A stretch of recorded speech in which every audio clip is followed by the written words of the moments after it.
The overall goal of the following experiment is to describe how to mass-produce human pluripotent stem cells using a simple and cost-effective gelatin coating. This is achieved by first isolating the chorionic villi from human placenta tissues and then mincing the villi into small tissue pieces.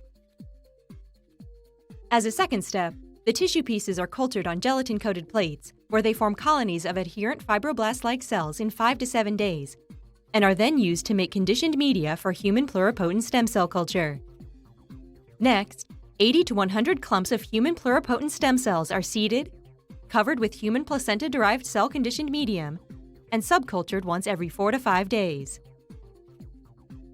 The results show similar differentiation and attachment of cells grown using the gold standard conditions compared with the method described here of cells grown on gelatin-coated plates in human placenta-conditioned media. The main advantage of this technique over existing method is that it uses components secreted from human cells without requiring additional exogenous supplementation and synthetic substrate.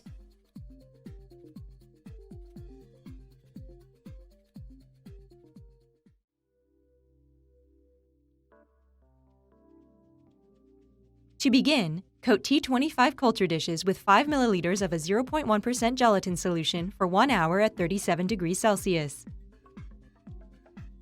Then, sterilize 500 milliliters of phosphate-buffered saline, a pair of forceps, surgical scissors, microcentrifuge tubes, and gauze by autoclaving them at 121 degrees Celsius under 15 pounds psi for more than 15 minutes. Next, pre-warm sterile filtered DMEM containing 20% fetal bovine serum, 100 units per